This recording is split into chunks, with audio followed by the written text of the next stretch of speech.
नमस्कार, आप देख रहे हैं इंडिया.com। मैं हूं देवेंद्र त्रिपाठी। इस समय एक cyclonic storm bay of Bengal पर बन रहा है और इसके कारण भारत के कई राज्यों में बहुत ज़्यादा बारिश होने की संभावनाएं हैं। इसके अलावा मुंबई समेत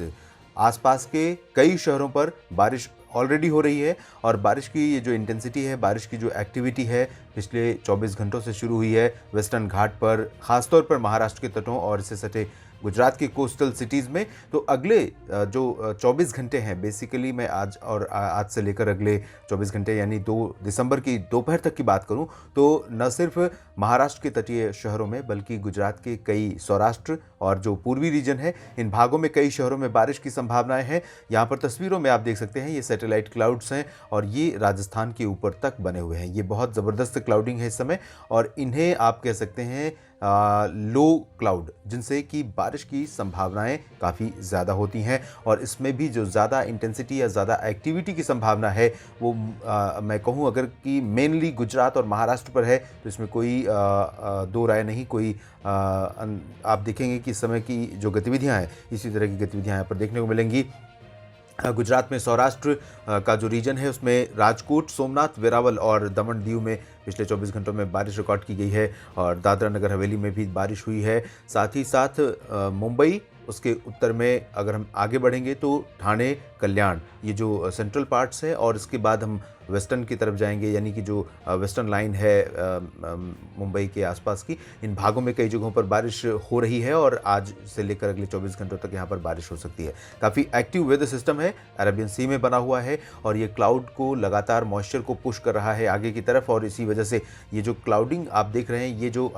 ये हवाएं अरेबियन सी की तरफ से आ रही हैं और इसी वजह से वेस्टर्न पार्ट्स ऑफ एमपी यानी कि इंदौर, उज्जैन, रतलाम, मंदसौर और भोपाल तक, विदिशा तक बादल यहाँ पर आप देख सकते हैं। और राजस्थान में अगर मैं बात करूँ कि पूर्वी हिस्सा जो है, दक्षिणी पूर्वी हिस्सा, तो इन भागों पर भी कई जगहों पर बादल हैं, इंक्लूडिंग कोटा, सवाई माधोपुर टू अजमेर और जयपुर, अलवर, भरतपुर और साथ ही साथ उदयपुर, प्रतापगढ़, डूंगरपुर, सिरोही, भीलवाड़ा, झालावाड़, ये जो रीजन है ईस्टर्न पार्ट्स का, इन भागों में कई जगहों पर बादल यहाँ पर नज़र आ रहे हैं और इन बादलों से बारिश की उम्मीद आज कर सकते हैं आप राजस्थान के भी क्षेत्रों में, वेस्टर्न पार्ट्स ऑफ एमपी में भी और यहाँ तक कि गुजरात का वो रीजन जो नॉर्दर्न पार्ट्स है, ख़ासतौर पर जो पूर्वी गुजरात है, उसमें साबरकांठा, बनासकांठा, मेहसाना, पाटन, ये जो रीजन है जहाँ पर लंबे समय से बारिश नहीं हुई है, ये इन भागों में भी कुछ जगहों पर वर्षा की इंटेंसिटी, वर्षा की एक्टिविटी यहाँ पर आपको देखने को मिल सकती है। इसके अलावा जो मेजर थ्रेट है वेदर की तरफ से भारत के राज्यों पर, वो संभावित साइक्लोनिक स्टॉर्म के चलते हैं। संभावित साइक्लोनिक स्टॉर्म इस समय बंगाल की खाड़ी में लो प्रेशर के रूप में दिख रहा है और ये इसकी जो लोकेशन है, आप देखिए कि ईस्ट और south east bay of Bengal और एडजॉइनिंग अंडमान सी पर है और धीरे धीरे ये पश्चिमी और उत्तर पश्चिमी दिशा में आगे बढ़ रहा है। ये इसका जो मूवमेंट है लगभग इस तरह से आगे बढ़ रहा है और इस तरह से बढ़ते हुए ये धीरे धीरे इंटेंसीफाई भी हो रहा है। अनुमान यह है कि 2 दिसंबर को ये इंटेंसीफाई होकर डिप्रेशन बन जाएगा और उसके ठीक 24 घंटे के बाद 3 और 4 दिसंबर के बीच में इसके साइक्लोनिक स्टॉर्म की कैटेगरी में पहुंचने की पूरी संभावनाएं हैं, क्योंकि सी सरफेस टेम्परेचर भी इसके फेवर में है और साथ ही साथ जो एटमॉस्फेयर में कंडीशन होनी चाहिए वो भी इसके फेवर में है। संभावना पूरी बन चुकी है कि साइक्लोन स्टॉर्म बनेगा और आप जानते हैं ये साइक्लोन सीजन है। नवंबर दिसंबर महीने में बहुत एक्टिविटी होती है और बहुत एक्टिव होती हैं बे ऑफ बंगाल और अरेबियन सी की जो सी बेसिन है और इसी वजह से यहाँ पर साइक्लोन बनते भी हैं। हालांकि इसमें जो चेंज दिख रहा है, इसमें सिर्फ एक पैटर्न अलग नज़र आ रहा है, वो ये है कि इस समय जब भी साइक्लोन बनते हैं आमतौर पर ये इस तरफ जाते हैं तमिलनाडु और इससे सटे आंध्र प्रदेश की ओर, लेकिन अभी जो साइक्लोन बन रहा है इसके आने की संभावना आंध्र प्रदेश और इससे सटे ओडिशा की तरफ है। इस तरह से ये आगे बढ़ेगा और जब ये आगे बढ़ेगा तो भारत का जो पूर्वी तट है, इंक्लूडिंग तमिलनाडु, आंध्र प्रदेश, ओडिशा, ये पूरा इम्पैक्टेड रहेगा और आगे बढ़ने के बाद इसके रिकर्व करने की संभावना है। थोड़ा सा टर्न लेगा और टर्न लेने के बाद ये ईस्ट इंडिया की तरफ जाएगा। जाहिर है ईस्ट इंडिया की तरफ जब आगे बढ़ेगा यहाँ पर, तो ये ओडिशा के साथ साथ झारखंड, बिहार और पश्चिम बंगाल के साथ ये नॉर्थ ईस्टर्न इंडिया, साथ ही साथ गैंगेटिक वेस्ट बंगाल, ये पूरा का पूरा रीजन इसके दायरे में होगा। तो बहुत व्यापक बारिश यहाँ पर देखने को मिल सकती है, बहुत स्ट्रॉन्ग वेदर एक्टिविटी हो सकती है, डैमेजिंग रेन की संभावनाएं, आशंकाएं रहेंगी और यहाँ पर निश्चित रूप से एक तरफ भारत ने पूरी ताकत अपनी झोंक दी थी ओमिक्रॉन से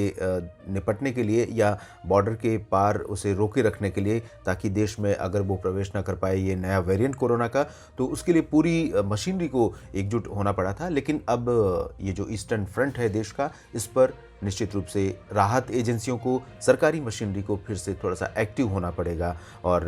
बहुत एहतियात बरतने पड़ेंगे। लोगों को वैकेट कराना पड़ेगा, सुरक्षित स्थानों पर पहुंचाना पड़ेगा, क्योंकि साइक्लोनिक स्टॉर्म उन लोगों के लिए बहुत बड़े थ्रेट होते हैं जहां पर जिनके पास पक्के मकान नहीं है, जो कच्चे घरों में या झुग्गी झोपड़ियों में रहते हैं। तो ऐसे में बहुत ज़्यादा डैमेज होने की आशंकाएं रहती हैं और इस पर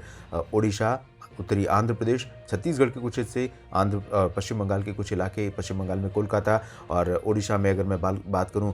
बालासोर, भद्रक, मयूरभंज और बाकी जो उत्तरी शहर हैं इन भागों में भी, कटक, पारादीप, पुरी, सभी जगहों पर थ्रेट रहेगा। तो इन भागों में लोगों को बहुत अलर्ट पर रहने की ज़रूरत होगी और साथ ही साथ झारखंड और बिहार के भी कई शहरों पर व्यापक वर्षा हो सकती है और भी कई शहर प्रभावित होंगे। इसके अलावा इस समय जो कंडीशन बनी हुई है उत्तर भारत के क्षेत्रों में, आप देखिए जिसका जिक्र किया कि अरेबियन सी से जो मॉइस्चर आ रहा है, वो मॉइस्चर साथ ही साथ उत्तर भारत में WD आया हुआ है। और ये WD बहुत ज़्यादा स्ट्रांग नहीं है, लेकिन इसका जो इंटरेक्शन हुआ है इस सिस्टम के साथ में जब इंटरेक्शन हुआ जो कि अरेबियन सी पर है, तब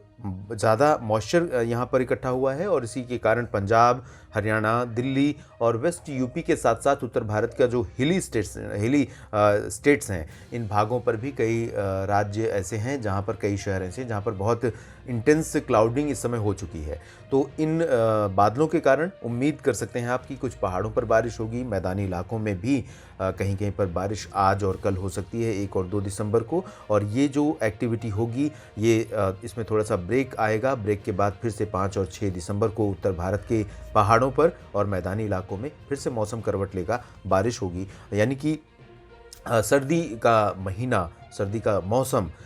तब तक अपने चरम पर नहीं पहुंचता है, सर्दी का जो सीज़न है, जब तक कि उत्तर भारत के पहाड़ों पर अच्छी स्नोफॉल और मैदानी इलाकों में एक बारिश का अच्छा स्पेल ना आ जाए। इस स्पेल से एक फ़ायदा और होगा कि दिल्ली समेत उत्तर भारत का जो मैदानी इलाका है, इंक्लूडिंग दिल्ली, नेशनल कैपिटल और NCR रीजन, इन भागों में पोल्यूशन के लेवल को नीचे लाने में सबसे अहम रोल होता है बारिश का या फिर ड्राई वेस्टर्ली विंड्स का। तो अभी जो बारिश की संभावना बन रही है, अगर तेज़ स्पेल आ गया तो इस पोल्यूशन पार्टिकल्स को नीचे ले आएगा, तो एयर क्वालिटी इंडेक्स यहाँ पर निश्चित रूप से इम्प्रूव कर सकता है और लोगों को बेहतर हवा में सांस लेने का मौका कुछ समय के लिए निश्चित रूप से मिल सकता है।